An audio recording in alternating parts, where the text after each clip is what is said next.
What's up, everybody? Welcome to the Online Financial School YouTube channel, where our mission is to help 1 million millennials master their money. While you're here, why don't you go ahead and click the subscribe button so that you never miss a video and you never miss a beat when it comes to mastering your personal finances. So I wanted to talk a little bit today about how to save your first $10,000. Now, I know this sounds for some of you like mind-boggling, but what I would tell you is that the same steps to save your first $10,000 are the same steps to save your first 1,000 or 500. But while we're here at the Online Financial School, I always want you to think bigger.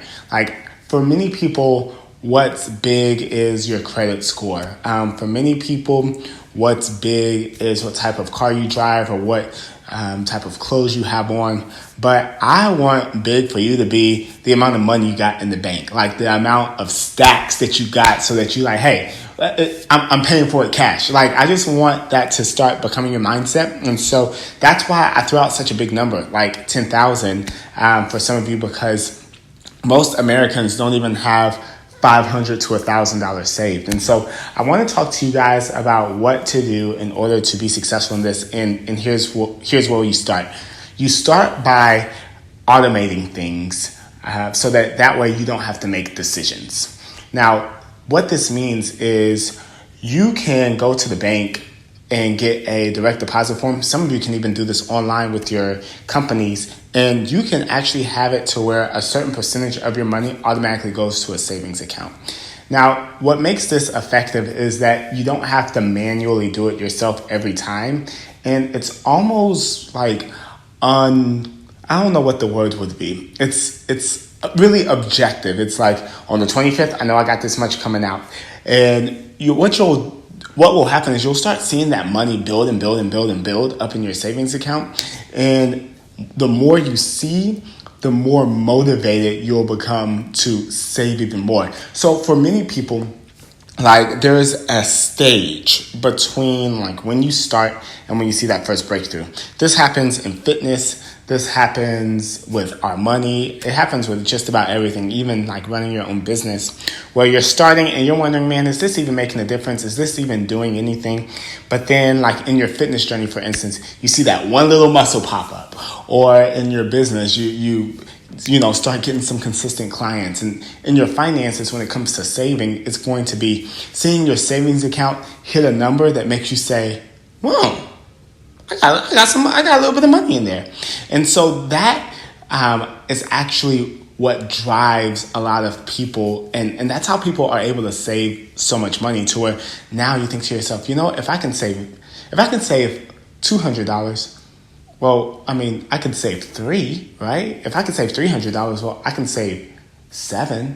And then you just start building and building. But then what's happening is, as you're building, you're becoming. And so you're not just building up your savings account, but you're becoming the type of person who you need to be in order to be successful in your finances, have money in the bank, and ultimately live a life of financial freedom. And so you want to start by automating things so that way it's automatic. It happens. That's why so many like bill companies, like whenever you pay your bills, they say, hey, we'll save you this amount, per month if you put it on auto pay, because they know that if you had to do it manually every single time, they'd miss out on business.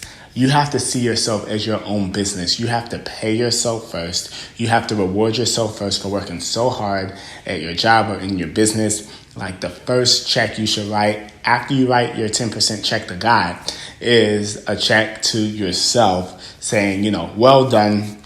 I'm saving this, and my future self is going to thank me later. Think about it. No one has ever said, I saved up all this money and then I regret saving all this money. I shouldn't have done it. Like, I shouldn't have done it. Like, no one ever says that. Like, so you're in a win-win situation. Your present self is going to thank you for it. Your future self is going to thank you for it.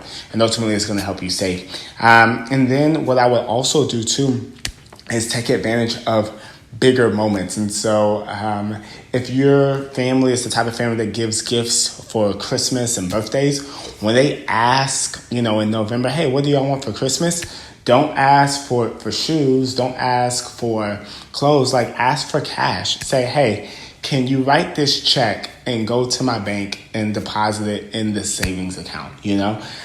Like that could be very, very effective. And then also, whenever you get like a tax refund, or if you get a bonus at work, because that's money that you're not used to living off of, I would say, let's say you get a tax refund of like $2,000, $3,000. I would say to take 20% of that and blow it. Like get it out of your system. And then for the other part of it, save it. So I'm not the person who says be don't enjoy your money, until you are 60 years old and retire. That's not me. That's just it. Like I said, this is a channel for millennials. This ain't for mommy and daddy. We got to go out here and enjoy the fruits of our labor, because we out here hustling and working hard, right? But I think there's a way to do it that's wise. So I would say take a percentage of it, 10%, 20%. On a $2,000 check, that's $200 to $400. Blow it, do what you want, and then you take $1,600 and accelerate your savings that way. And so I would automate. I would take advantage of big moments, and then I would just say to remain encouraged. Maybe even do a challenge with somebody to say, hey, let's work on saving together, and check in on each other. Hey, did you save this? Did you save that? It just get into environments of people who want to do better financially. For some people, the only reason you're not doing well financially is because you have friends that are bad influences on you. You're actually more disciplined than you think you are, but because you're around more undisciplined people, then it just becomes a catalyst for your lack of discipline. So I would say that not step number one, well, maybe step number one. I mean, what really can matter is being around the right people that can help you, and they have the same financial mindset that you have, if that makes sense. So those are the things that I would say to help save your first $10,000, and then eventually $20,000. And before you know it, you're going to be saving your money, investing it, and you'll be unbelievably wealthy. And so if there's any way I can help with that, make sure you let me know. If you want my free book, just click the link below. It's just free, pay for shipping. And so I hope this video has helped you go further and faster in your finances and in your faith. See you soon.